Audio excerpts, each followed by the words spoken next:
Let's still stay on this issue and speak with Saani Adib, who is a foreign policy and security analyst who joins me via Skype. Good evening to you, sir, and thank you for joining us on News at 10.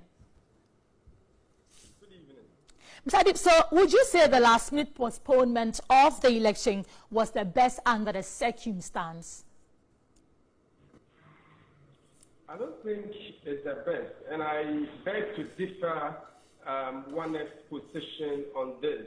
For crying out loud, 5 hours to the opening of polls, and it's deferred, obviously would be such a big disappointment, especially to those Nigerians who travel from far and near just to cast their ballots. I spoke with a number of Nigerians, today, because I have in the past sat for a number of programs. Some are at the Kofi Annan International Peacekeeping and Training Center. And I must indicate, it's been quite unanimous, their posture or perceptions about what is happening. Indeed, a lot of them seem to be extremely disappointed. And considering how vast Nigeria is, some indicated to me the possibility of them doing the journey again just to cast their ballots come next weekend would be most likely impossible. So what has happened has the tendency of disenfranchising a lot of Nigerians. Secondly, we know how tumultuous Nigerian elections are from a historical antecedent, and we know for a fact that there's so much tension and mistrust between especially the ruling APC and the main opposition PDP. They have both pointed accusing fingers at each other for their role in the postponement. And I don't think it's going to help in this situation, considering how much they mistrust each other.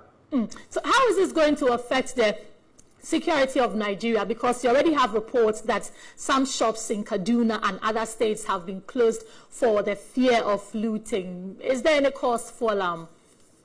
Well, we have also received reports, unconfirmed though, from Kaduna that suggests a lot of people were even killed as a result of violence that has to do with the election. So, like I indicated, the mistrust and the postponement and the further mistrust is likely to bring, has the tendency of making a lot of Nigerians, especially the die-hard supporters of the two major political parties, become frustrated about what is going on. And if care is not taken, it has the tendency to, as well, cause belligerence, because we know the security situation, especially in the northeastern part of Nigeria, especially with the Boko Haram insurgency. For years on end, they have kicked against elections, and I'm pretty sure, despite the concentration of security forces in those areas, we still have them, overstretched for mainly because of the postponement, and also the fact that we have about 84 million Nigerians voting, and security cannot be provided everybody all the time. So we do have some security challenges that will be coming up, but I'm hoping that they put the right structures in place so we are able to mitigate it. So my final question will be that we've had the opposition leader, Atiku, and others alleging that the postponement was done in favor of Buhari. How do we handle these allegations going forward so that in case the election goes in favor of Buhari, we are still able to maintain the peace that Nigeria is enjoying? Briefly.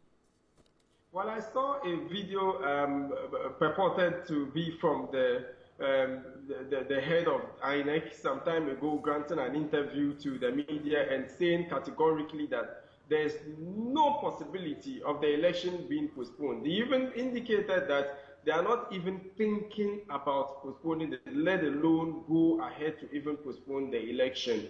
I think a lot of Nigerians would be disappointed in what has happened. The best way forward is for INEC to continuously engage the major actors in the electoral process so they get to build a consensus. But if there's a culture of silence, it breeds more mistrust and lack of confidence in the whole process. Thank you very much for joining us. Adib Saani is a foreign policy and security analyst. You're still watching News at 10 on TV3. We're back with more stories after this break. Don't go away.